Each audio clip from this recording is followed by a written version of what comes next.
To start off today's show, we welcome the superintendent of Jackson Public Schools, Jeff Beal. Hi, Jeff. Good to see you. Good to see you.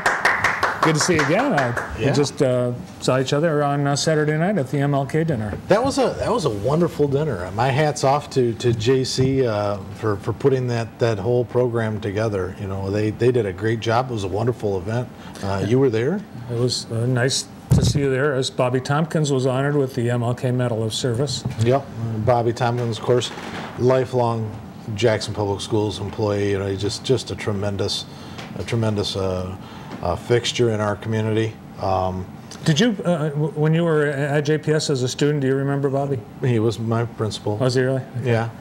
I always laugh. I always say that you know, I know God's got a sense of humor, because there is a sense of cosmic karma that put me back in the principal's office every day for the rest of my life. so yeah, no, it was it's been a really good experience working with him and having him around to be able to help mentor and support me as well. We still get together. We have breakfast periodically and chat about what's going on both in the district and throughout the community. The more I learn about Bobby, the more impressed I am. I didn't go to school here, as you know, but it was great to hear from a lot of the students and people that worked with him over the years. Great man, and very deserving honor. Well, and he really helped to mentor and guide and direct a lot of people through the system, a lot of folks and he's done a tremendous amount of good, both as an administrator, educator for JPS, and then later on as a board member for JPS. You know, there you go. There you are. There I am. Nice threads. He's done some great things, and we are thrilled to still have an ongoing relationship with him. Nice. Well, I was away last week, but you had your Jack 3, your early college event. How did that go? Packed house. Really? Holy smokes. We give an EDP for every student. So the kids do this career cruising program, and depending on their interests, you know, we put together a plan for them throughout school, and so we go through their EDPs and we start to filter out which ones might be more career-oriented or more oriented this direction, which isn't to say others aren't invited. But we sent out some invitations, and we packed our library. It was standing room only in the background. We had a great group of local manufacturers get up and talk. You know, and parents were there to ask questions, students were there to ask questions, really to help folks get a feeling for what does post-high school look like for these students, or for any of our kids. You know, where do they want to go as far as into manufacturing, into the workplace, or into creating a better Jackson. I was reading an article earlier today about the number of young folks who are leaving our state, and we still lost as a state like 37,000 people last year, and a lot of those are that group that falls in there from 20 to 30 years old. And how do we hold on to our youth? That's a valuable resource for this state. And so groups like this and organizations and opportunities like our Jack 3 program can really help to hang on to that talent, that's a natural resource that we don't want our best and our brightest and our skilled to go elsewhere. We need them working here, building a better Jackson or a better Michigan. And the key is having the manufacturers participate in the program, because the Jack 3 gets these students they're on the job while they're in high school. Well, and we are just on the tip of the iceberg with this. You know, it's still a very young program, but we are just on the tip of the iceberg, and there are partners that still come out of the woodwork to help out. And we're still finding new ways to provide scholarship funds. We're still finding new ways for these students to get involved in. And it's funny, because manufacturing doesn't seem, or it's not as intense as what you might have once thought it was. It's 3 times as intense. It's an amazing program where they learn math on the job. They're very rigorous. There's a lot of skills that go into this, and these students are really becoming a valuable resource to our community. Awesome. And they're already, it's happening right now. Happening right now, and just growing, and JPS is really going to take a leadership role. We're really stepping into that to help fill that need for Jackson. Great.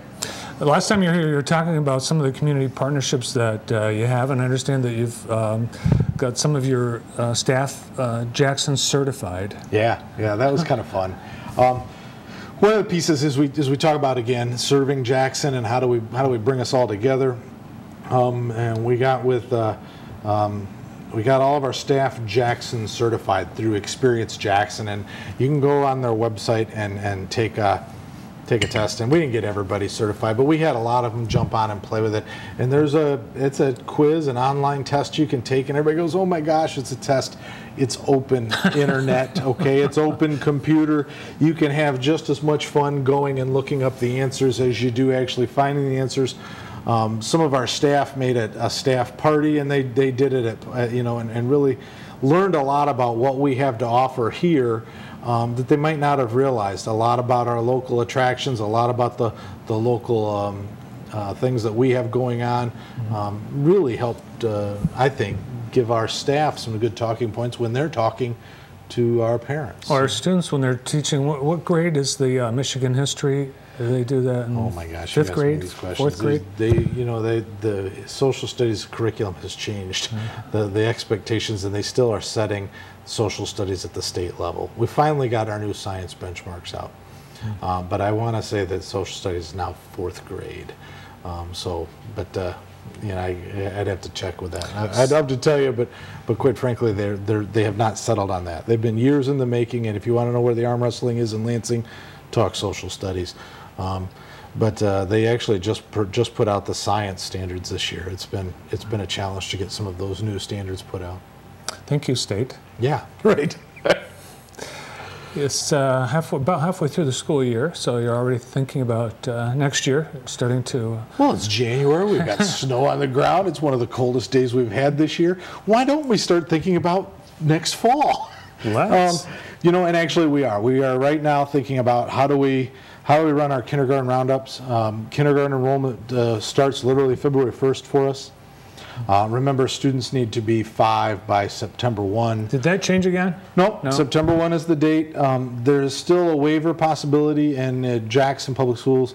We have the students take an assessment so we can talk about a kindergarten readiness, so we can have frank or very candid conversations with folks whose children are less, who will not be 5 by September 1.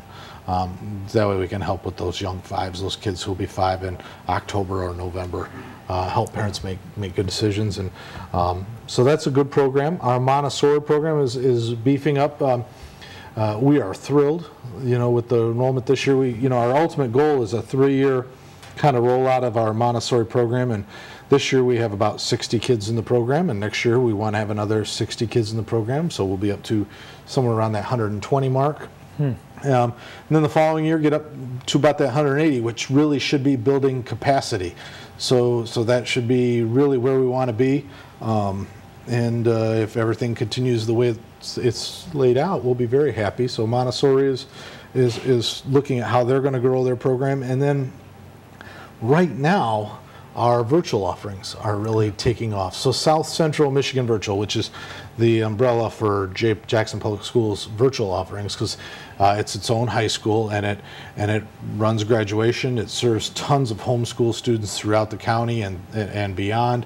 But right now, students are finding out, oh my gosh, I can't graduate, or oh my gosh, I'm not going to graduate, or for a variety of reasons, they're not on track. And South Central Michigan Virtual is a great place to pick up the phone and give a call, to check out the website and take a look at registering, because they're the stopgap. They're the bridge that can help these young folks make it across the stage. So even students that are class of 2016, they're shy? Still have some time. Okay. Yeah.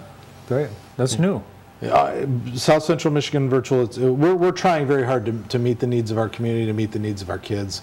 Like I said, we have a lot of students, not just in county, but out of county, that we're servicing through this program. And a huge homeschool population is really finding their niche within this program. So, great. Yeah, and we're able now to offer all the way K-6 and then secondary all the way up. So while our elementary program is just getting off the ground, our high school program is rather well established.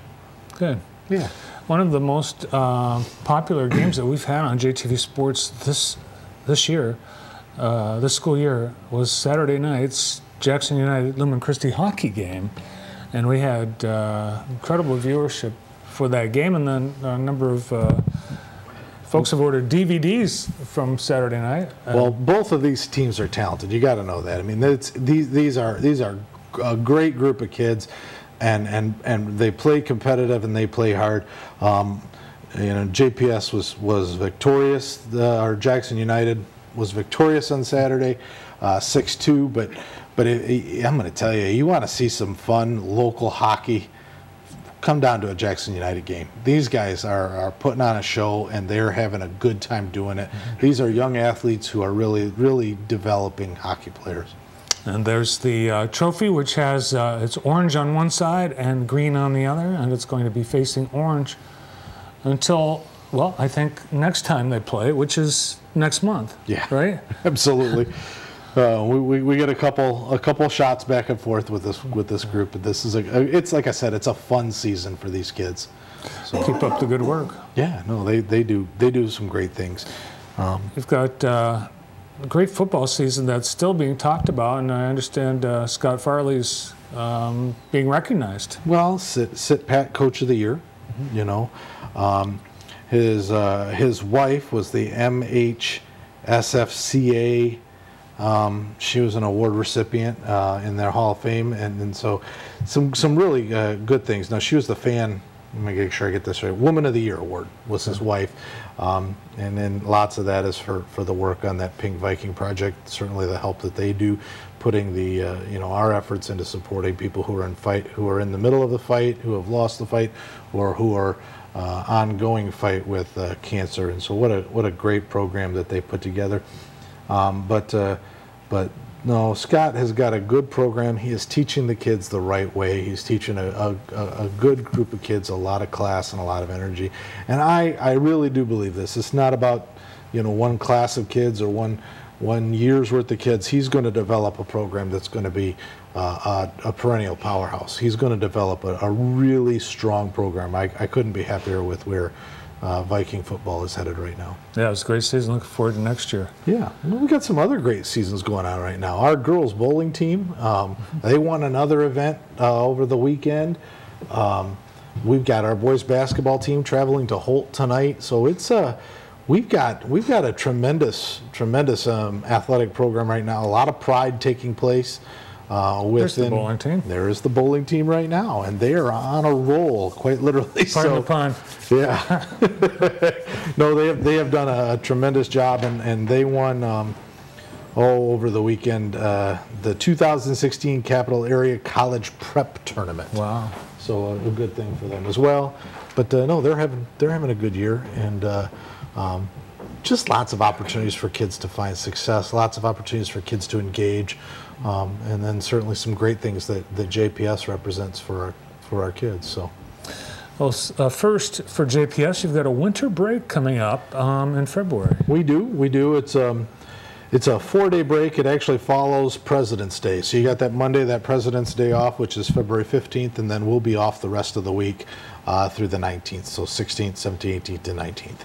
This is what when I grew up in Vermont, we always had that week off. It was before President's Day, it was Washington's birthday, but it was a big skiing week, and all schools in Vermont, they were close to, mostly kids could go skiing. I'm hoping that some folks will go skiing. I think that we're going to find our community takes advantage of this. Our parents are going to find time to travel with their kids as they can. Our kids are going to find time to de-escalate. Our teachers are going to find time to rejuvenate. I'll be working, but so if you need me, I'll be at the office. But no, it'll be a good break for our kids. As we move forward, if we ultimately end up adopting this common calendar for the county, that unfortunately is going to go away because it's got to be right for the entire county. It's not just a JPS way. It's got to be right for every school. So I think we'll end up with a 4-day weekend rather than just a 3-day weekend. But But this is something new. We're trying it this year, and it may be the only year we're actually able to pull it off. So enjoy it. Enjoy it this year, please. I know there'll be plenty out there who go, no, no more, and I want my kids to go to school, but enjoy this one, and let's see how it works for you. All right, and then the following month, March, is the annual Ambassador Dinner. Anything new for this year's Ambassador Dinner? Well, we've got some again, manufacturers coming out of the woodworks that are offering very specific skilled trades scholarships, opportunities to build relationships with students, for students who may or may not have a traditional path in mind. Arrow Steel donated $2,500 towards a scholarship to, again, establish a relationship. Reach out, grab some of the young talent here in Jackson, and give them a reason to settle down. Give them a reason to come to work here, to get their education here, develop their skills here, and ultimately make Jackson a long-term place where they're going to live and provide, their resources to our great city. So those are opening up, and if you're a manufacturer, if you're a company out there that is looking for how can I develop a relationship with a young person, how can I take the best of the young talent that's out there and bring them into my business and create a long-term relationship where they're going to bring their talents and benefits, this is a tremendous opportunity where you can sponsor a child, sponsor one of our students who's going to graduate and get their education, and help. You can be a part of helping them get their education, and at the same time develop a long-term commitment or a long-term relationship where they're ready to come to work and apply their skills for you. All right, Jeff will be waiting for your call. Yeah, you betcha I am. Appreciate you coming in today. My pleasure. I always love coming on here. This is a great opportunity for Jackson Public Schools to obviously share the many good things that we've got going on. Thanks, Jeff. JPS Superintendent Jeff Beal.